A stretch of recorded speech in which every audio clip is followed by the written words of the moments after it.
দেখতে দেখতে এবছরের জন্মদিনটাও খুব ভালোভাবে পেরিয়ে গেল। আজকাল সময় যে কিভাবে পেরিয়ে যাচ্ছে বোঝাই যাচ্ছে না। আজকেও চলে এসেছি তোমাদের সাথে আমার একটা বিজি দিনের মিনি ব্লগ শেয়ার করতে। আগের মিনি ব্লগগুলোতে তোমরা অনেক ভালোবাসা দিয়েছো, আর তোমাদের মধ্যে কয়েকজনের এত ভালো কমেন্ট পড়ে আমার মনে হয় যে আমি যেন আরও ভালো ভিডিওস দিতে পারি। খুব ভালো কাটিয়েছি জন্মদিন, আর কী কী পেয়েছি সেটা আসছে পরের মিনি ব্লগে। সকালে উঠেই আগে নিজের ঘরটা গুছিয়ে নিই, তারপর খেয়ে নিই মর্নিং ড্রিঙ্ক।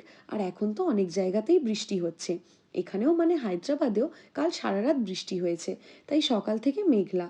আর যেহেতু আমার অ্যাপার্টমেন্টটার পাশে একটা গার্ডেন এরিয়া আছে, তাই বৃষ্টির পরের দিনের গন্ধটা যেন আরও বেশি ভালোভাবে পাওয়া যাচ্ছে।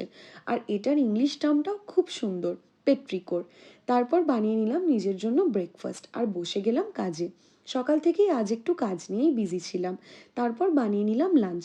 আর আজকের লাঞ্চ হলো বিউলির ডাল আর পেঁয়াজ পোস্ত। একদম ঘরোয়া খাবার, ঠিক যেরম মা বানায়।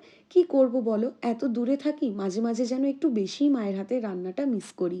আর কাল মিন্ত্রা থেকে একটা পার্সেল এসছে, আবারও একটা ওভারসাইজ টি শার্ট নিলাম। এই পুরো গরমে আমি এই ওভারসাইজ টি শার্ট পরেই কাটিয়ে দিই, বেশ কিউট দেখতে। তারপর চান করে আবার বসে গেলাম কাজ করতে। দেন করে নিলাম লাঞ্চ। আর এই হচ্ছে আজকের লাঞ্চ। আজ এতটুকুই, চলো টাটা।